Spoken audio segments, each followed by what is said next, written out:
Imagine estar em um local tranquilo, seja na serenidade do seu lar ou em um refúgio isolado, quando de repente você avista luzes inexplicáveis dançando no céu. Qual seria a sua reação? Incredulidade? Choque? O pensamento de que talvez seja o fim do mundo?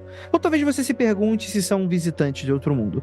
Essas experiências surpreendentes aconteceram na Noruega, provando que o local não vive só de aurora boreal.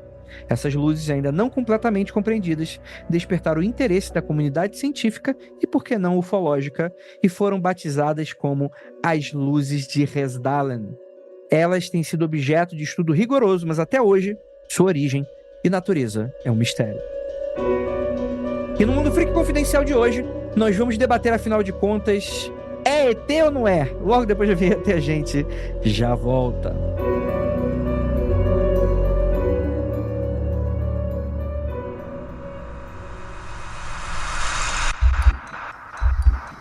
Não há nada de errado com seu áudio. Adentramos agora através dos seus sentidos. Estamos preparando você para o que vai acontecer nos próximos minutos. Além do que conhece por tempo e espaço, o contato com algo além. Não conte para ninguém e nunca olhe para trás, pois este é Mundo Freak Confidencial.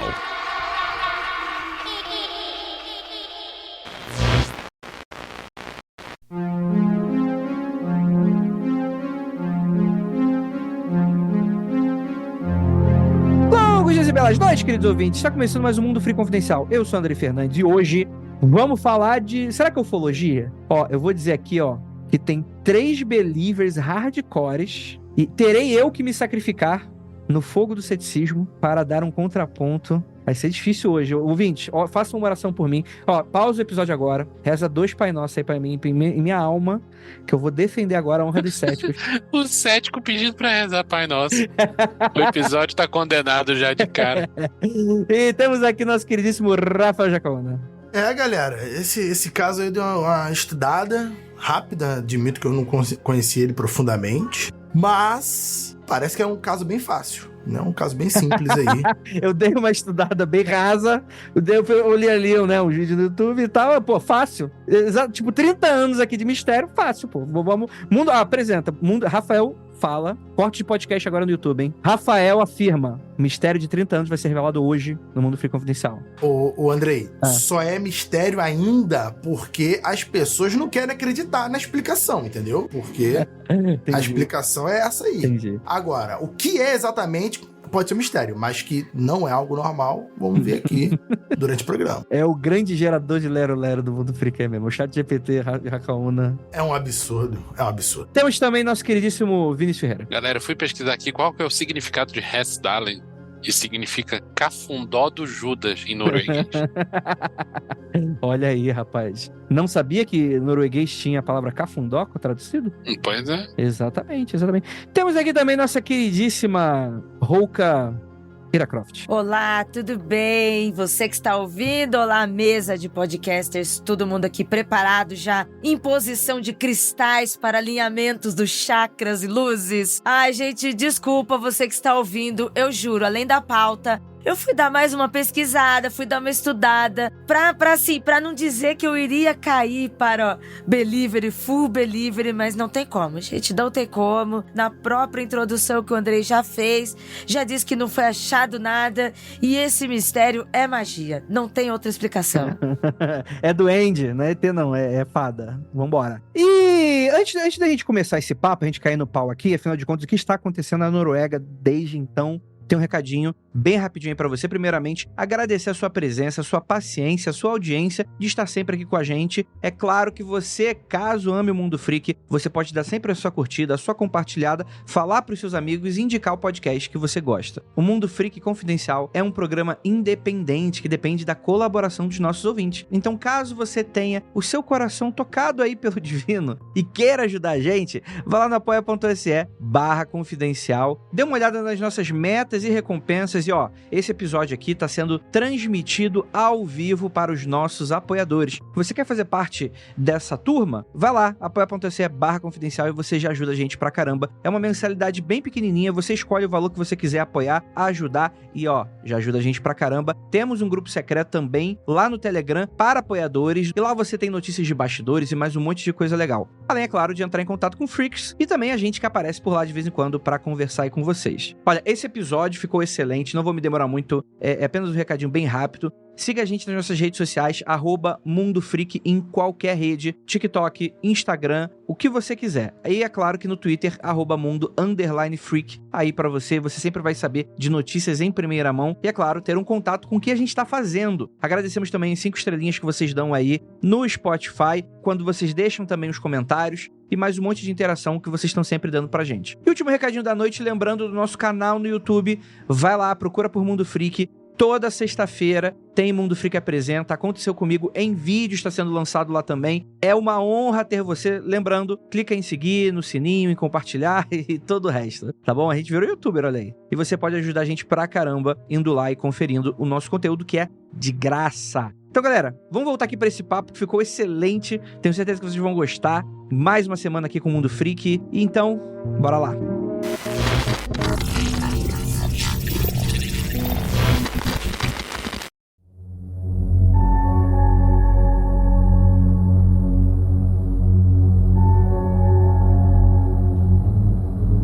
Vamos lá, galera. Pra você que não sabe, tá dando mole, as luzes de Resdalen são um fenômeno luminoso inexplicável que ocorre na região de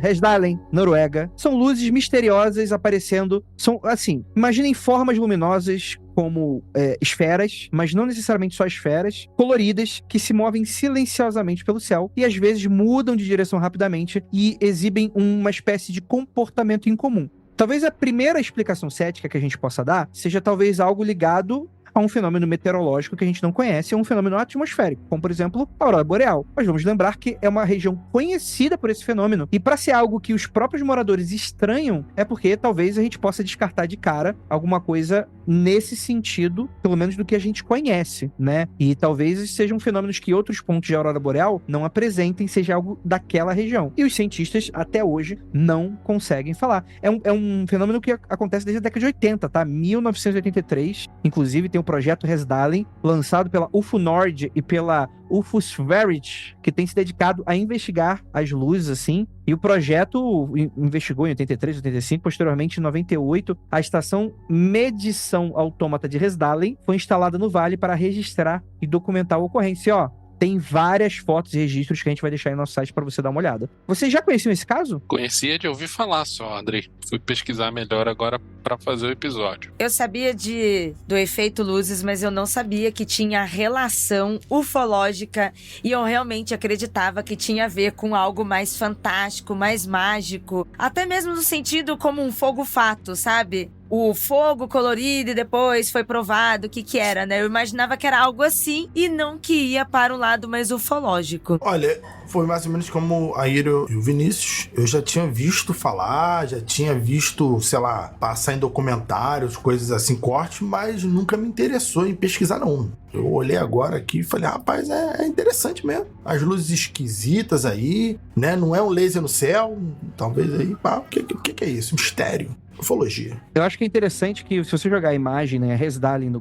Google, né, talvez não seja uma cidade com muitas coisas interessantes, desculpa aí, norueguês, mas você já cai direto por esse caso, né, como virou o nome do caso, né, meio que o SEO vai direto, muitas vezes, pra essa questão. Eu acho que as imagens são fantásticas, assim, são impressionantes, assim, pelo fato de que tá ali bem claro pra gente ver. É uma foto, algumas retiradas de fotógrafos amadores, né? A gente pergunta, aquele OVNI, eu vou tratar OVNI aqui como objeto voador não identificado, não como uma nave extraterrestre, por enquanto. Mas quando a gente tem aquela coisa, porque ninguém nunca tirou uma foto de um OVNI. É que é um OVNI, claramente, né? A gente não sabe o que é, tem uma foto, tem luzes. Mas se não for um objeto, não é um OVNI.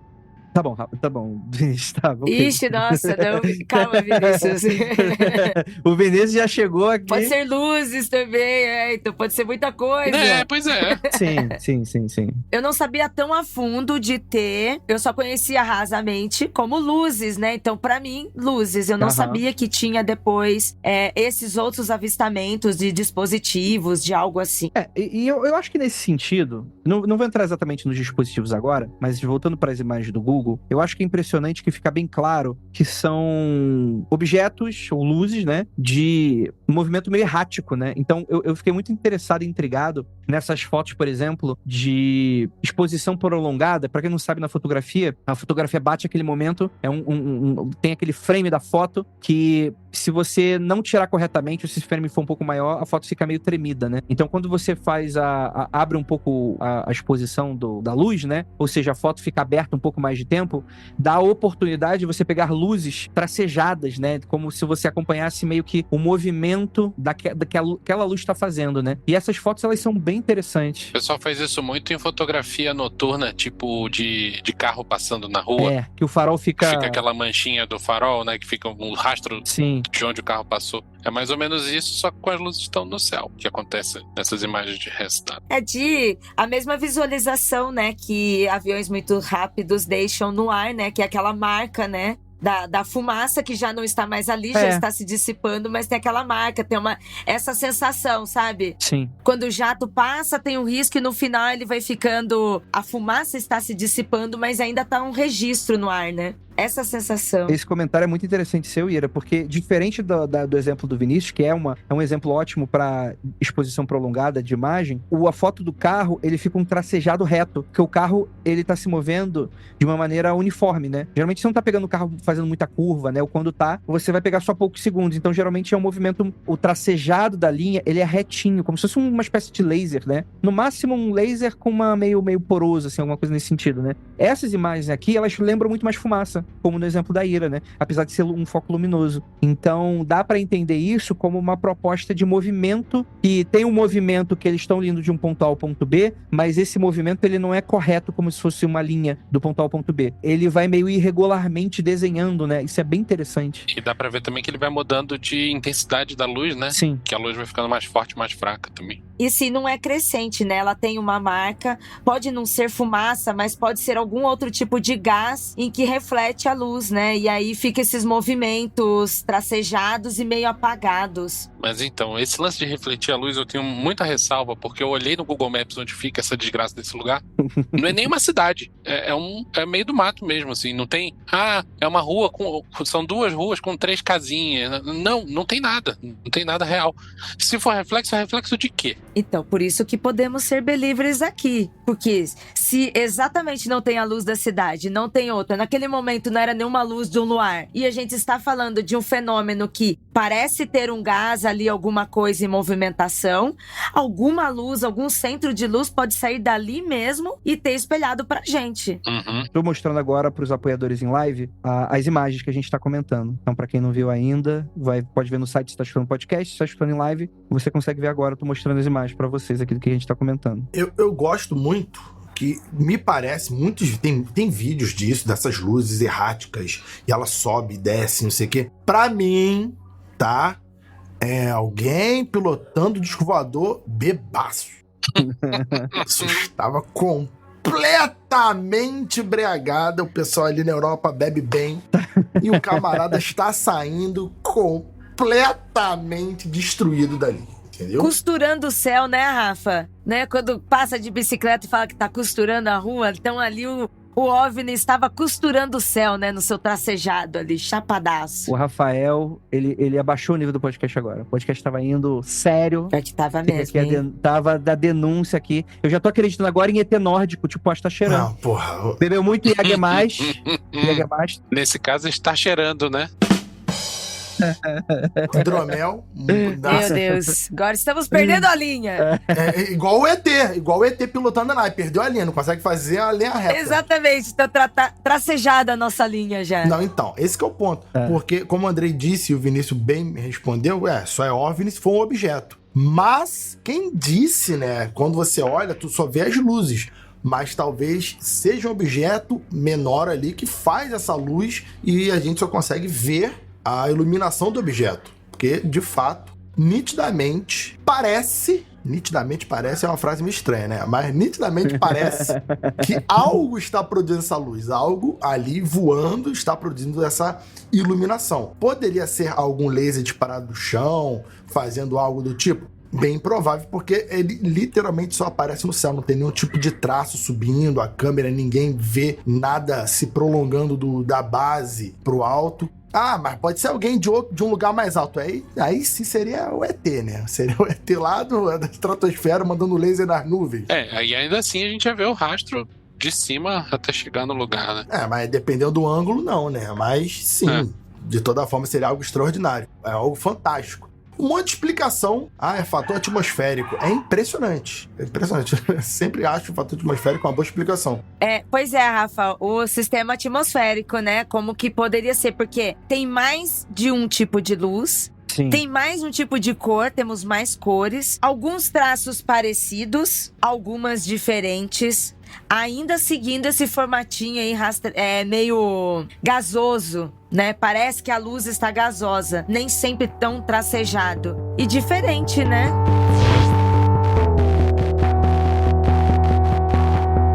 É interessante falar também das cores, que eu acho que isso é um tema bastante comum pra galera que gosta da fenomenologia, acho que eu falei corretamente a palavra, de ufologia, né? Que você tem fontes de luz amarela, às vezes indo pro vermelho, a gente tem luzes que vai pro azul, bem comum nesse sentido. Existem outros objetos luminosos que às vezes parecem se mesclar, esse tipo de fenômeno, né? Então, um fenômeno recorrente dá em avistamento de um objeto que seria escuro com uma luz visível. E aí a gente tá falando de possivelmente um objeto sólido ou com luzes dentro, enfim, em volta dele, né? Eu vou largar a bomba aqui, André. Eita! Esse objeto, existe um rascunho dele que um observador fez. Como a gente estava falando, ele é um fenômeno difícil de fotografar por causa do tempo de exposição e tal. Então, o melhor relato que a gente tem disso é um rascunho, apesar de ter uma foto meio borrada e tal. A gente tem um rascunho desse objeto e é um tic-tac, gente. Olha aí, ó.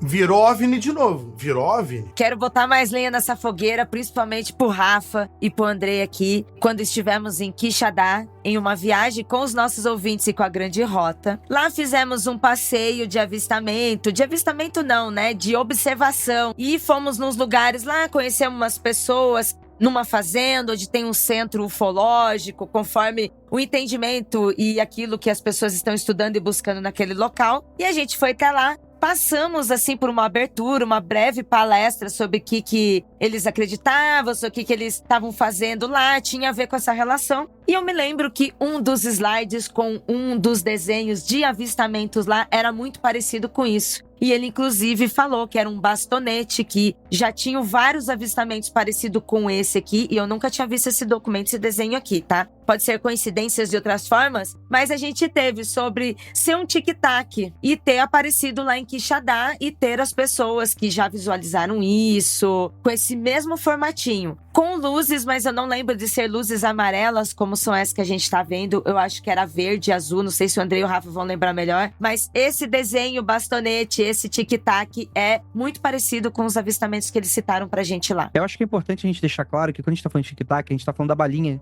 né? Que você tá imaginando aí, que é referência aos vídeos que vazaram no New York Times há um tempo atrás, que seriam de avistamentos de caças americanos, ou seja, a galera da aeronáutica de lá, em 2003, mas esses vídeos só vazaram acho que em 2014 e tiveram um revival agora em 2017, e que as naves, vou dizer agora nave porque, enfim, né, o relato dos pilotos que falam de naves que podem ser pilotadas ou não, né, que eles tentavam perseguir, eram desse formato e que elas conseguiam escapar com muita facilidade, né, ficou conhecido como OVNI Tic Tac, ou UAP, como vocês quiserem chamar, né? Esse formato, ele também é chamado muitas vezes de parecido com ônibus escolar, com submarino, Sim. charuto, né? Mas ficou mais conhecido assim como essa bala tic-tac, né? A balinha mesmo, pequenininha e tal, só que no tamanho gigantesco, porque muitas pessoas conseguiram dizer que ela não tinha nenhum tipo de emenda, nem janelas e tal, então parecia um monolito sólido como uma bala, assim, né? E já que é pra gente ficar doido, falar doidices hoje, veja, se você pegar um globo terrestre, colocar um alfinete em Hesdalen, onde foi visto o tic-tac da Marinha Americana lá na costa oeste dos Estados Unidos, e outro em Quixadá, você forma um triângulo perfeito. Ai, Obrigado, Vinícius. Tá bom, excelente. Só queria dizer isso. Caralho! Aqui tratamos com dados. Aqui é seriedade mais. Vambora. Eu tô vendo o mapa aqui na minha frente, galera. Não tô inventando, não. Nessa hora o Lucas falaria assim, ó. Porra, mas aí qualquer lugar que tu pegar da Terra em 3 pontos pode formar um triângulo perfeito. Coincidência? Acho que não. Vamos lá. Segundo pesquisas, a velocidade mais rápida já registrada para uma dessas luzes de Hesdalen foi de 30 mil quilômetros por hora. É rápido, hein? É, galera, complicou, hein? Ah, mas até aí, porra. Então, nenhuma aeronave terrestre, a não ser que seja, sei lá, o foguete saindo da Terra, consegue chegar nessa distância, nessa velocidade, melhor dizendo, né? Aí, como a gente já discutiu uma vez aqui, agora eu não lembro exatamente, mas as naves mais rápidas daqui devem chegar a coisa de 8, talvez naves aí em teste cheguem a 10, né? 1.000 km por hora, algo do tipo, mas nenhum avião ou caça de combate. Isso sem fazer curva, hein, Jack? Isso sem fazer curva, no retão assim, vral, direto. Fazendo essa peripécia toda aí, não. Qual avião atinge Mach 10? Que isso, Andrei? Que isso? E eu tô usando uma pesquisa muito confiável, que é o Google. Ele tá falando aqui que o Dark Star é um avião hipersônico fictício que aparece no Top Gun. Desculpa, eu pesquisei errado. Então, o Top Gun, o Maverick, Top Gun Maverick, pô. Sim. Aparece ele chegando, se eu não me engano, a 12 mil quilômetros lá naquele avião dele. É 12 mil km por hora. Então, o fictício, ou seja, que não existe, chega a 12 mil. Não é nem metade desse de 30 mil km por hora. Então, fica aí. Então, é porque, né, estamos falando de uma nave da Terra, né? E a gente automaticamente já pensa o quê? Todo aquele material pesado, né? Mas se estamos falando dessas luzes e de uma possível, é uma sugestão, né? De uma possível, por ser gasoso, né? Poderia alcançar uma outra velocidade que não a do metal que a gente está acostumado com as nossas naves, né? Mas aí, a gente tá levando em conta que isso é um objeto voador pilotado, ou um drone. Mas a gente não pode descartar a hipótese que isso é um fenômeno meteorológico ou atmosférico. E se a gente for parar pra analisar, um meteoro com certeza atinge essa velocidade tranquilamente entrando na atmosfera. Mas não faz curva. Não, calma, vamos com calma. Mas não sabemos do que estamos falando, não é mesmo? Não. E é isso que é interessante. Não é a nave pesada de ferro, ok? Sabemos que não é, né? Mas se pode ser gasoso e aquela luz ali pode chegar a uma velocidade, pode também. E aquilo pode ser um objeto. Um objeto não identificado, um objeto extraterreno, né? Não, sim. Qualquer substância que não seja daqui. Mas aí a gente tá levando em conta a velocidade como medida, mas aí a gente tá limitado ao fato de ser um veículo. Beleza. Só que se a gente for para outros objetos astronômicos, por exemplo, um meteoro apresenta uma cauda brilhante e tal, a grande velocidade acaba pode chegar a 250 mil km por hora. Então existem, né, é a velocidade da estrela cadente. É bem maior, inclusive. Olha, eu super acreditaria nisso, mas, né... Por que se fosse tão simples essa resposta? Nossa, nenhum cientista conseguiu descobrir, aqueles podcasters lá no Mundo Freak conseguiram. Não ficaria muito... Não, tudo bem. A gente tá construindo o argumento. Eu tô destruindo seu argumento, André. Essa porra faz curva.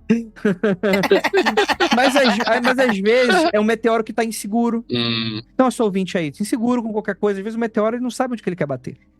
Enfim, tô de sacanagem aqui. Eu vou dar outro exemplo. A gente pode estar falando de um raio globular.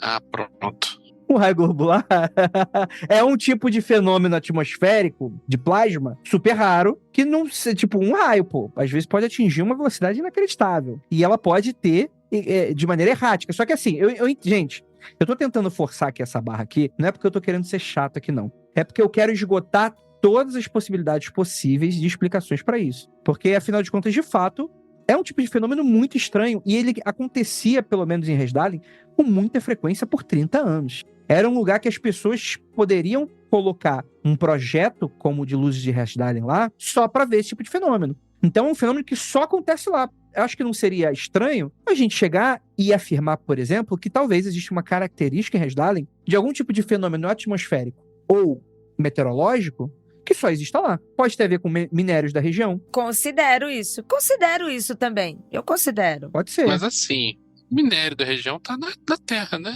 Então, mas aí... Jeito do Vinícius perguntar. Não, mas aí, por exemplo, pode ter um tipo de gás, sei lá, diferente. Pode ter um reflexo... Mas aí os caras já tinham percebido, Andrei. Se tivesse um gás bizarro na atmosfera, todo mundo já tinha percebido. Pesquisando essa porra desde 1980, cara. Tudo bem. Pode ser, então, a forma montanhosa de um minério específico, especial, que mexe junto, que consegue criar junto com a aurora boreal uma coisa muito mágica. É fada, então. Foda-se, é ET. Acabou. Troll. A única coisa que eu concordo com que eu vi alguns argumentos aqui na minha pesquisa super rápida que eu fiz em 2 horas, que foi o tempo que eu tive que pesquisar, mas mentira, demorei 15 minutos. Foi, por exemplo, alguma coisa em relação à atmosfera, em relação ao local que o país é, que a cidade é. Isso é, uma forma ali, assim como a aurora boreal só aparece em certos lugares por causa do campo magnético, né? Então, talvez ali especificamente tenha alguma peculiaridade do campo magnético que faça um efeito além da aurora boreal, tá? Porém, quando você tem relatos, como a Ira falou, de luzes semelhantes, que são vistas, inclusive, aqui no Brasil, em Quixadá, isso já fica assim, bom, só se, né? Parece que não é bem um campo magnético, já que não é uma coisa 100% exclusiva. Esses foram os que ficaram mais famosos, mas não são os únicos avistamentos dessas luzes que são vistas no mundo. Essas são mais frequentes e famosas, inclusive, mas não as únicas. Eu acho que ainda, botando mais lenha na fogueira ainda, só pra gente se divertir. E eu também acho que poderia ser as duas coisas, porque não temos resposta para nenhuma das duas coisas, não é? Poderia ser uma reação gasosa, magnética na nossa atmosfera com algum tipo de ser, algum tipo de substância que tentou entrar na atmosfera lá naquela região. E aí os gases se encontraram e tiveram esse efeito. Porque as duas coisas não estão provadas. Nem que realmente era um OVNI que estava vindo. E nem que era uma reação química ali da atmosfera, né? Pelo menos não no que a gente está vendo aqui. Poderia ser também as duas coisas. Porque a gente não sabe de onde um OVNI está vindo. Estamos falando de uma galáxia, muita coisa lá fora, né? A gente não sabe de onde está vindo. Todos os avistamentos, né? Ou os avistamentos que a gente teve aqui no Brasil, no mundo, que pode ser considerado que veio algo de fora, pode ter vindo de qualquer lugar. Da mesma forma que esse ser, essa substância. Não sabemos de onde veio. Houve reação química quando ela bateu na nossa atmosfera.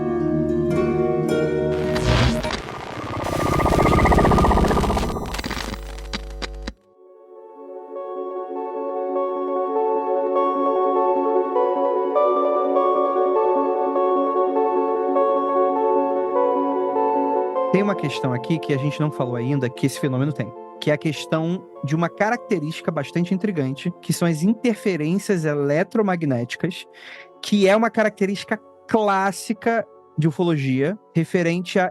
Vamos lá. Desde quando as investigações e as pesquisas deram início, se notou relatos que são bastante consistentes, né?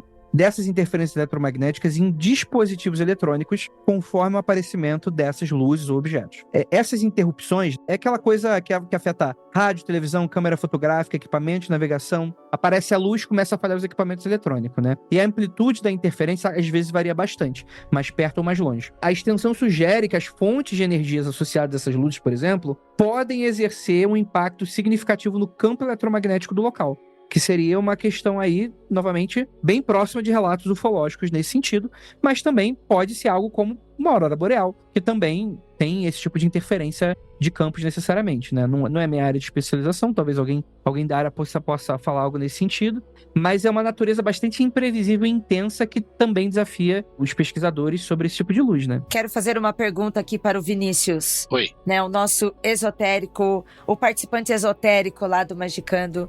Vinícius, a aurora boreal, ela é um portal mágico? Ela é uma energia mágica? Como que isso é visto no esoterismo? Tem gente que diz que sim, Ira, mas pessoalmente eu acho que é baboseira, assim. Não leva a sério, não. Mas eu queria falar um negócio sobre o que o Andrei disse aí, sobre as interferências eletromagnéticas. Então, uma das hipóteses levantadas pelos cientistas, que eu acho que é a hipótese mais plausível, que não envolva nada de outro mundo, é que sejam partículas de plasma em suspensão na atmosfera. O que é plasma? Plasma não é o que você tem na sua TV de casa. Plasma é um dos estados da matéria. A gente costuma aprender no coleginho que tem sólido, líquido e gasoso, né? Mas existe um outro estado que é o plasma, que basicamente são partículas em suspensão ionizadas. Não é nada do que a gente está acostumado. Normalmente, isso está associado a temperaturas muito altas, mas pode acontecer plasma em outras circunstâncias também. Uma das características do plasma é a forma como ele responde a magnetismo, a campos magnéticos. Então, pode ser que esses fenômenos dessas luzes estejam sendo plasma que por algum motivo, seja lá qual for, está na atmosfera e mediante um campo eletromagnético que a gente já viu que existe porque causa interferência nos dispositivos eletrônicos e tal, pode ser que ele se ilumine na apresentação desse campo. Isso é uma possibilidade real e isso levanta outras duas perguntas. Primeiro, o que botou esse plasma lá nas alturas, na atmosfera? E segundo, o que causou o campo eletromagnético anormal que está fazendo esse plasma reagir? Isso nos leva de volta para a única possibilidade real, que é aliens. Pois é, a gente roda e volta pro óbvio. Óbvio, isso aí são os aliens. Nunca duvidei. Vamos trabalhar nessas hipóteses, que eu gosto muito dessa do Vinícius. Eu acho que plasma é uma das explicações, inclusive, pro raio bola, que eu citei aqui, né? Raio globular também, inclusive, né? É um raio, né? Tipo, é uma hiperexposição de energia ali, né? É bem interessante. A gente tem várias teorias que foram postas aí ao longo dos anos como um fenômeno real, né? E verificável por eletrônicos e esse tipo de coisa, né? Então não é uma parada que é, né, às vezes a galera contra a ufologia fala, não, que o cara, né, capial, que não entende, não, é bobagem, isso é preconceito contra o interiorano. Mas acho que a ideia geral é que esse fenômeno existe, ele é real, e a gente, de fato, não tem uma explicação que seja muito válida nesse sentido, né? Muitas vezes, uma das explicações, inclusive, é uma que eu coloquei aqui, né? Essas interações entre os minerais presentes no solo da região, talvez em conjunto com elementos atmosféricos que também sejam daquela região. Outra teoria popular é que as luzes são provocadas, como o Vinícius falou, pelo plasma frio, né? Uma forma de matéria composta por partículas, ou ionizada, que o Vinícius falou, seriam eletricamente carregadas, né? E acredita-se que esse plasma possa ser gerado nos processos de interação do campo magnético da Terra com partículas carregadas no ar. Por que isso só se forma em Hesdalen? A gente não sabe exatamente. Outras observações de luzes também são atribuídas a aeronaves. Inclusive, é bem interessante uma hipótese que é bem legal, que é o reflexo das luzes terrestres, de objetos terrestres. Andando a 30 mil quilômetros por hora. Claro. Então, mas se você tiver uma atmosfera, por exemplo, que propicie... é aquela parada, por exemplo, de você tá vendo o reflexo da luz do sol no prédio, por exemplo. Que do nada você olha, aí tem uma luz entrando na janela, que é o reflexo do prédio pela luz do sol. Se talvez existisse uma forma de fazer isso de maneira oposta, um objeto daqui do solo que vai pro céu, e o céu, dependendo do nível de poluição, o tipo de gases atmosféricos daquela região, pode dar aí uma espécie de espelho que poderia explicar parte desse fenômeno, pelo menos, né? É uma das teorias também levantadas nesse sentido. Mas aí também tem que lembrar que, né? Aí vai o que o Vinícius falou. Por mais que o reflexo seja rápido, ele não seria tantas vezes mais rápido que a imagem que ele está refletindo.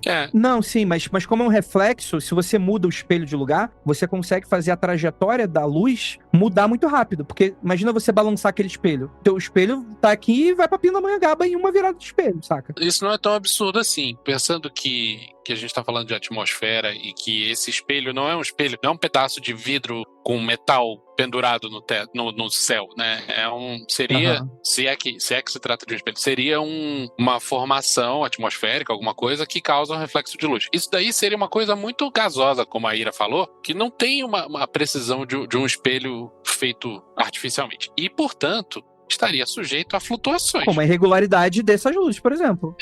Assim, fenômenos óticos que a gente observa no dia a dia, né? Tipo, o chão tá muito quente, a gente vê através daquele calor que tá subindo do chão, o que tá na frente daquilo ali sendo meio que distorcido. É uma miragem, algo né? parecido, supondo que tenha um espelho atmosférico, que eu acho que não, mas supondo que tenha, isso explicaria, né? Ele variando e causando a impressão de movimento. Talvez a fonte de luz seja uma coisa estática no chão e a imagem que a gente tá vendo é distorcida e parece que tá em movimento. Beleza. Isso não explica a velocidade e nem as mudanças de luz. E nem o padrão que se observa de duração por cor de luz. Que as azuis são mais rápidas, as amarelas são mais lentas, as brancas aparecem com mais frequência. Pra mim, o mais estranho é o formato depois. Eu acho que as luzes e esse efeito gasoso aí dá para se chegar até várias explicações próximas disso, né? Mas o avistamento e a foto e aquele formato bastonete, que é comum em avistamentos, né, em outros avistamentos, e justamente por já ter sido citado em outros avistamentos e não querendo dizer que é o mesmo, mas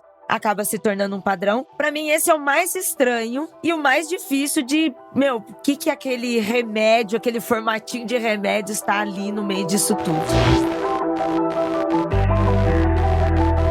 Uma das teorias, inclusive, mais recentes, assim, falam que as luzes seriam formadas por cristais Coulomb, não sei como pronunciar isso exatamente, Coulomb macroscópicos em plasma, resultando na ionização do ar e da poeira durante a sedimentação na atmosfera terrestre. O que isso significa exatamente? Eu não faço a mais puta ideia, mas parece que faz sentido aqui pra galera que teorizar isso aí. É muito parecido com a teoria do plasma que a gente falou antes, só deixa de ser partículas microscópicas e passa a ser cristais, né? Mas a ideia é a mesma. Isso pelo menos explicaria de onde vem esse plasma. Viria de uma precipitação, ou seja, de alguma coisa que está vindo mais do alto e descendo na atmosfera. É umas, né? Uhum. Mas ainda não explica o campo magnético bizarro. Sim, de fato, né? Há uma teoria intrigante também que sugere a existência de uma base alienígena secreta na região de Risdalen, na Noruega. Porra, finalmente chegamos na única teoria possível e lógica. Assim, eu acho que, pra mim tá muito claro que se trata de alguma coisa não terrestre nesse bagulho. O que me pega é, que caralho o Alien vai fazer no Cafundó do Judas da Noruega? Ah, não. A única explicação é, ele vai lá pra abastecer o tanque, vai parar na base que ele já tem construído ali, sacou? Não, Vinícius, não. Vai não ficar tem nada julgando. ali, Jaca. Mas, Vinícius, aí é só lucro. O que Alien vai fazer na Serra do Roncador? O que Alien vai fazer em Varginha? O que Alien vai fazer no meio deserto de Roswell? A maioria dos aliens, se você parar pra pensar, quando tem avistamento, naves, coisa do tipo... Vamos lá. Maioria dos aliens, aspas, vamos lá. Sim, a maioria dos avistamentos e coisas do tipo são lugares... inóspitos. Sensivelmente pouco... isolado, né? Exato, com uma densidade populacional muito baixa. Inóspito, eu falei Varginha. Vamos mais uma briga nos comentários agora, porque eu chamei Varginha de inóspito. Não é inóspito não, gente. Desculpa, eu escolhi mal as palavras. Não, mas inóspito também.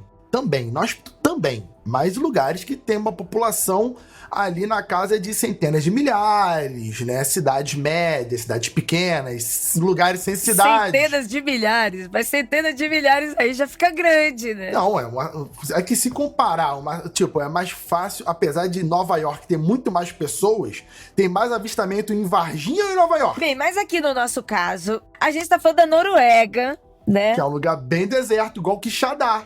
É um lugar pequeníssimo, um lugar com poucas pessoas. Então, exatamente. Quixadá, cheio de pedras mágicas, lugar de pontos e rochas estranhas, lugar assim, misticamente estranho, também divertido, porém, mas cheio de mistérios ali, sabe? Para alguns foi legal, para outros são terror, né? Mas realmente, Rafa, é uma região assim, que ela tem não sei nem... Tem um campo já, parece. Sabe aqueles lugares que parece que naturalmente tem um heliporto? E aí seria um OVNI-porto. E por que não parar lá? Então, esse que é o ponto. É mais fácil, assim. Agora eu vou falar aqui da facilidade alienígena agora. Agora eu vou longe. Vai, tira o freio. Sem freio, Rafa. Talvez seja mais fácil os aliens justamente construírem e terem passagens mais tranquilas e lugares menos populosos. Então, a cidade aí com pouquíssimas pessoas, tendo um gado de vez em quando ao alcance, tendo uma galera de vez em quando para eles conseguirem raptar, é o que eles precisam. Nem tão longe, nem tão perto. Agora... Então, Rafa, e aí nesses lugares com espaço físico para se estacionar qualquer tamanho e tipo de espaçonave, seja lá de como eles estão vindo, vão ter nesses lugares, né? E nos centros urbanos, quando a gente tem também histórias de avistamentos, né? As pessoas também sempre citam de ser luzes ou movimento entre os prédios, né?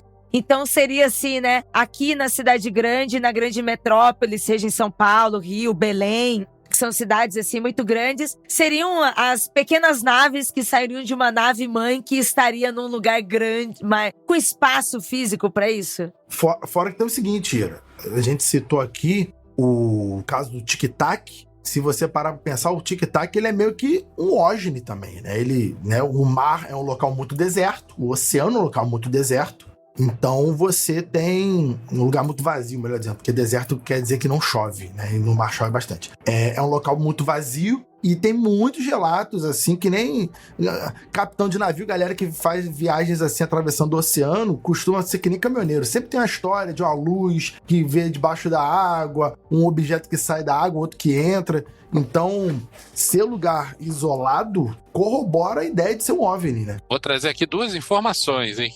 Primeiro, Hessdalen não tem mar perto e não tem nenhum lago. No entanto, tem um riozinho que passa por ali. Não, aí a gente tá falando eu, na minha opinião, assim como, por exemplo, a Serra do Roncador, é debaixo da terra mesmo, não é debaixo do mar, né? É, que a gente tá falando da possibilidade de Tic-Tac estar associado com OVNI, né? Sim, sim. E a segunda coisa é, a gente tá falando de população e tal. A Noruega, que é um país inteiro, tem metade da população da cidade de São Paulo. E Hessdalen é o cu da Noruega. Fica aqui essa informação pra galera. O lugar é deserto real, assim. Mas tem quantas pessoas no cu da Noruega?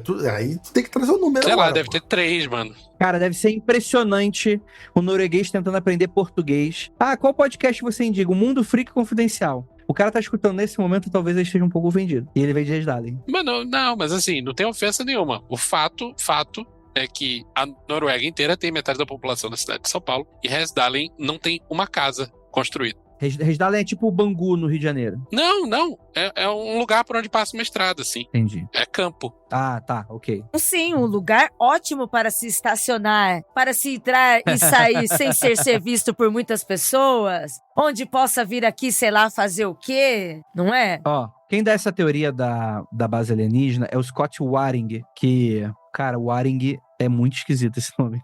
Bem, mas é o Scott Waring... Tudo é esquisito nesse caso, André. Segue o baile. Que acredita que os alienígenas, eles possuem essa base subterrânea ali, e ele argumenta que a frequência dos avistamentos ao longo do tempo indica uma presença substancial de alienígenas vivendo sob a superfície terrestre. Então, Hessdalen tá de tipo, se você abrir Hessdalen ali, bicho, sai igual barato o ZT. É isso que ele tá defendendo. E de acordo com essa teoria, essas bases serviriam para a residência dos alienígenas enquanto conduziriam suas pesquisas pro planeta Terra, né? No planeta Terra, né? Cara, obviamente que é uma teoria bem teoria, né? Bem hipótese, né? Teoria, hipótese. Os cientistas agora, as pessoas, meu Deus, não, é só uma ideia. É, uma especulação. Vamos chamar de ideia, que é mais negócio. Especulação é bom, hein? Especulação é bom, eu gosto, hein? Uma possibilidade.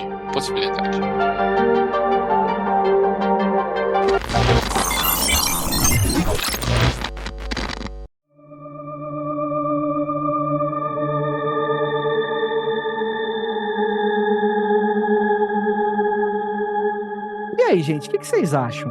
Hessdalen é alienígena mesmo? Assim, tem pouca inferência de coisa, né? Isso me incomoda nessas paradas, assim. Não é uma parada meio... Ó, falando serião. Eu acho que todas as explicações céticas são furadas, mas ao mesmo tempo, eu acho que a explicação de base alienígena secreta é furadíssima, assim. Olha aí. Isso é feito com base em nada. Ele coloca a base desse argumento é pela quantidade de fenômenos. Então, pô, se esses objetos são veículos pilotados por alienígenas, porque todos esses argumentos que a gente utilizou, por que em Hessdalen? Talvez seja porque ali é uma espécie de ou base de operações ou centro de pesquisa para eles em algum ponto, né? Dá para entender que a lógica flutua por aí, mas de fato não tem qualquer tipo de evidência para nada parecido com isso, né? Pois é. Se você falar de base subterrânea sem falar de uma porcaria de uma nave, de um avistamento de uma nave entrando debaixo da terra, e eu não vi nada sobre isso, é muito doido, sim. Muito tirado do Instituto Tirei do Cu. E aí faz mais sentido ainda a gente pensar sobre substância gasosa, seja ela alienígena ou seja ela não, que tenha acontecido uma reação química, porque uma reação química ali é certeza que aconteceu, né? Com gás, falando de gases e das luzes, né? Poderia sim que eles estavam tentando entrar e aí tentaram várias vezes pelo mesmo lugar, e havia essa reação química e depois deixaram de tentar por ali. Porque eu acho que não tem... Assim, eu falo de ser um lugar rindo, né? De que uma nave pode estacionar ali, né? Mas ninguém nunca viu uma nave estacionando desse jeito como eu falei. Mas a situação química e os avistamentos aconteceram, né? Isso são relatos das pessoas, mesmo que pouco, é o que aconteceu. Podemos partir daí que pode ser ainda algo de fora que não seja uma nave como a gente imagina que fosse. Isso também me lembrou, eu e o Andrei, nós gravamos Aconteceu Comigo Freestyle no Freak Day, e eu contei uma história que eu nunca tinha contado por esquecimento, não ter dado tanta atenção assim. Quando eu era criança, eu morava aqui em São Paulo, e eu morava na Vila São José, lá caminho do Graja, né, de Parelheiros. É uma região assim, periférica da cidade, é bem longe, e era uma região que muito antigamente tinha histórias de avistamentos. Depois, né, lobby imobiliário, cidade grande, chegou lá, sabe, os prédios e tal, né, tirou a vista de todo mundo onde se tinha avistamentos. Enfim, e quando eu era criança, eu morava no conjunto, né, de comunidade, de predinhos, é bem comum aqui em São Paulo. E são prédios, assim, até 5 andares, né, que vem isso muito antes do CDHU até, mas já existia esse tipo de lugar. E aí, uma noite quente, verão, assim, fim de ano, aquele calor, todo mundo na rua, né? Como as ruas do condomínio eram fechadas, né? Era uma comunidade toda fechada, toda arrumadinha, cheia de criança, empinando pipa, correndo, brincando na rua. As tias, né? E a minha avó de cadeira de praia, assim, na calçada da rua do condomínio. Aquele lazer. E aí eu me lembro que eu estava assim com a minha avó, eu entrei pra dentro de casa e infelizmente o avistamento aconteceu quando eu estava lá dentro. Não fui eu que vi, foi a minha avó e as outras pessoas que estavam ali na calçada. E eles viram algo estranho, que foram luzes no céu. Ai, minha voz tá subindo, tô tentando contar. Quem está querendo me calar? E aí, elas viram um fenômeno, ninguém chamou de avistamento nem nada, agora o que eu tô falando é uma história antiga. E não foi só minha avó, mas várias pessoas que estavam ali viram umas luzes assim no céu. E ninguém estava achando que era alienígena nem nada. Não eram pessoas believers, sabe? Era mais fácil pensar que era anjo, algo assim cristão, do que alienígena, entende? Então não tava ninguém emocionado achando que era, mas tava todo mundo assim na rua. Quando eu saí já tinha acabado, mas tava todo mundo de pé, olhando pro céu, apontando e falando, meu, aconteceu um negócio ali. Possivelmente foi alguma coisa meteorológica também que envolveu luzes e gases. Não foi parecido com isso, a descrição que a minha avó falou. Não era assim. Eram luzes, não estavam dessa forma tão gasosa, sabe? Tinha um caminho assim. E era algo que eu tinha me esquecido há muito tempo e a gente conversando eu acabei relembrando. Acho que é a mesma coisa? Não, mas muitas coincidências de padrões que se acontecem, de mistérios também estão aí, não é mesmo? Eu vou na teoria muito simples e fácil, tá? Pra mim é a mais óbvia de todas, que é uma base alienígena. Eu acho que tem ali um grupo alien, que eu acho que a Terra é toda dividida por vários grupos aliens, né? Só uma galera, só que não.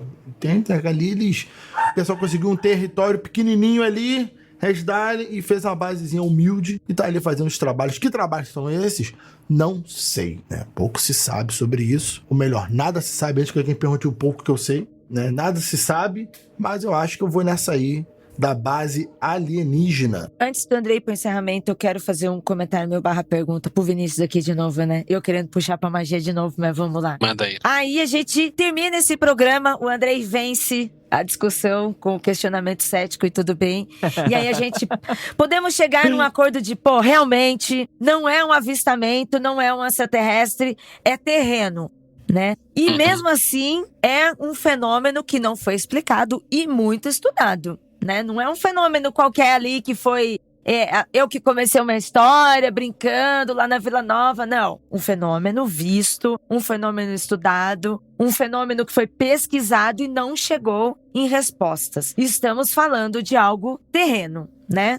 Se a ciência não conseguiu, né, até o momento e não provou como nós gostaríamos de ver, né, aquela comprovação tática, Vinícius, isso seria um fenômeno esotérico? Poderia ser, sei lá? Olha, Ira, eu tenho uma opinião que é muito minha de que existe pouca distinção entre o fenômeno UFO e os fenômenos esotéricos que a gente presencia ao longo da nossa vida. Então, eu acho que é muito fácil você fazer a ponte de um pro outro. Como eu acho que é UFO, provavelmente pode ser esotérico também. É verdade, porque se fosse um anjo, né? Então, o anjo também é esotérico, né? Seria meio que mais fácil de levar pro lado crescer. Sim, um anjo, né? Pela história de religião que a gente tem. E o anjo também pode ser um alienígena, né? Pode. Aquele papo todo das aparições marianas... né? Então, é verdade. Isso que eu pensei. Exatamente isso que eu pensei. Mas você falou uma coisa que é importante, que esse fenômeno foi muito estudado e tal. No entanto, pelo que eu vi na pauta. O fenômeno foi muito estudado, mas talvez não da forma mais satisfatória. Perfeito. Por que eu estou dizendo isso? Porque, como sempre na história da humanidade, a academia faz vista grossa para o fenômeno UFO. Verdade, concordo. Então, quem que está fazendo essa investigação? São esses dois grupos principais aí, que é o UFO Norge e o UFO Sverg, sei lá se estou falando direito, provavelmente não. Os interessados, né? Que são dois grupos de ufologia, um da Noruega e um da Suécia, que inclusive coçaram a carteira, tiraram o dinheiro do bolso, botaram uma estação de observação ali. Quer dizer, a galera da ufologia acha que o fenômeno é importante e tem mecanismos ali, não sei quais são os equipamentos que eles têm, mas eles monitoram o fenômeno em tempo integral para não deixar de pegar nenhuma aparição e tal. No entanto, não tem uma universidade, sei lá, a Universidade de Oslo, que fala, pô, isso aí é quente, vou mandar meus meteorologistas, meus geólogos, minha galera pra lá pra fazer uma investigação a sério e produzir artigos científicos. Como sempre, o fenômeno é estudado, mas é sempre com recursos limitados, porque é de organizações privadas que não nadam no dinheiro, né? Então, existem teorias que são com base em ciência. Pô, beleza, existem. Mas eu acho que se tivesse investimento real aí e ciência de verdade sendo feita, né? Como a academia costuma considerar o que é ciência, talvez a gente chegasse numa conclusão. No entanto, isso é improvável que aconteça porque não vai rolar, saca? Mas eu gostaria de dar, antes de encerrar, eu gostaria de dar um ponto de vista aqui nessa opinião do Vinícius, que é realmente verdade. Por mais que eu esteja, né, eu tô fazendo contraponto cético aqui nesse episódio, porque senão ia ser só Rafael Jacal na like aqui até o final. Para disso. O pessoal gosta mais de você, muito mais. E é o drama. Olha o drama, hein? O drama, hein? Rafael foi super moderado. Eu esperava mais manifestos aqui pró-extraterrestre ainda, hein? Caraca, foi moderado. Caraca. Aí era o Estadão falando do Tarcísio. Foi muito moderado. O Rafael Jacal.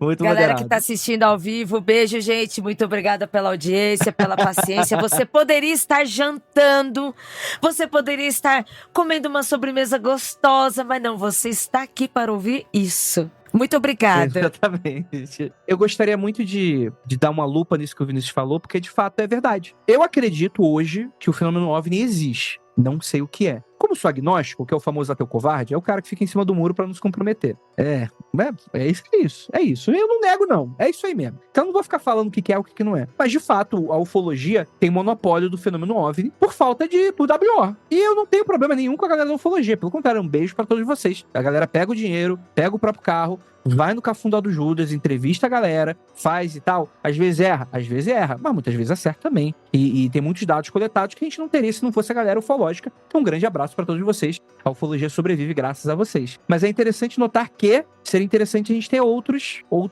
pontos de vista nesse sentido para pluralizar o debate. Porque, afinal de contas, né, como na opinião que eu dei no episódio de Varginha 400, que eu falei o seguinte: será que a primeira pessoa que tivesse visto a questão de Varginha fosse, por exemplo, um criptozoólogo, que é um negócio que quase não existe aqui no Brasil, mas é mais nos Estados Unidos, será que a gente não estava falando de uma espécie de pé grande ao invés de um negócio de ET? Porque é óbvio que se você tem um interesse sobre aquilo, existe um enviesamento com relação àquilo. E, novamente, eu acho que tem ufólogos que fazem um trabalho excelente. É um questionamento, uma provocação relacionada a como a gente faz a análise desses dados. Quer dizer, se fosse talvez um grupo esotérico fazendo essa análise, talvez o grupo dos católicos acadêmicos de seres do céu, a gente não estaria falando aqui se era anjo ou não é. Então é um questionamento que é um convite também pra gente, cobrar as autoridades? Não, provavelmente tem coisas mais legais pra ser feitas no mundo do que exatamente isso, né? Mas é interessante porque existe, de fato, uma falta de interesse, e aí fica aquela coisa, será que é porque existe toda uma conspiração do governo pra fazer esse sistema ficar ridículo? Ou talvez seja porque, como é algo muito difícil de dar resposta, seria gastar um orçamento pra algo que a gente não tem de fato, e que é quase como se a gente estivesse buscando um fantasma, logo seria mais interessante estar usando esse dinheiro por outra coisa. Então fica aqui o grande questionamento, que na verdade falta mais dado. Mais do que falar que não existe, que não é ET, ou qualquer coisa nesse sentido, falta mais dado. Então eu acho que é interessante a gente ir pra esse lado também, né? Assim como o Congresso americano vai se descobrindo que gastou muito dinheiro procurando coisas do tipo, eu acho que vários países fazem isso, mas de repente não é interessante divulgar a informação. Talvez porque não descubram nada e achem que o povo vai achar ridículo ter gastado dinheiro pesquisando. Talvez. Ou porque descobrem coisas e não conseguem mais explicar o que são essas coisas que eles descobriram. Então fala, pra quê? Seria ridículo também, mas por outro caminho. Exato, vamos lá. Pra quê? Vamos mexer nisso. Deixa isso aí como se não fosse nada. Deixa como se não fosse nada. Deixa quieto, porque se a gente divulgar que é alguma coisa e a gente não sabe o que é, vai ser pior pra gente. Né? Então, deixa quieto. Olha aí, fica a denúncia aqui, hein? Gostaria muito de agradecer a todos vocês que ficaram até aqui. Galera, live maravilhosa aqui hoje. Muita gente comentando. Gostaria de mandar um beijo aqui pra galera que tá aqui. O Fernando Sussman, a Aline, Laís. Valeu, gente. Cara, galera em peso aqui comentando. Ista, todo mundo aqui. Ai, que demais. Galera que inclusive está já no grupo de apoiadores, hein? Dê uma olhada aí no nosso apoia-se, apoia.se/confidencial. Ajuda esse podcast aí pra frente. Porque atrás vem gente. E gostaria muito de agradecer você que está aqui terminando esse podcast, dando seu compartilhado, sua audiência, sua paciência. E gostaria de lembrá-los que não olhem para trás.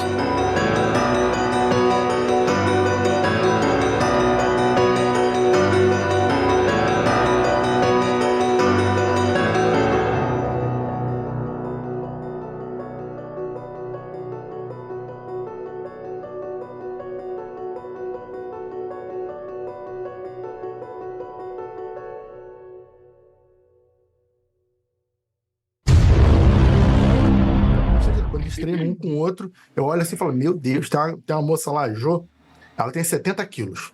Ela é baixinha, tem 70 quilos. Ela não é magrinha, não, ela é gordinha, mas ela é baixinha. Eu juro que eu pensei que você fosse falar que ela tem 70 anos. Rapaz, não, 70 quilos. Aí não seria uma moça. Não, aí seria aí realmente seria vou levar minha avó no jiu-jitsu, literalmente, né?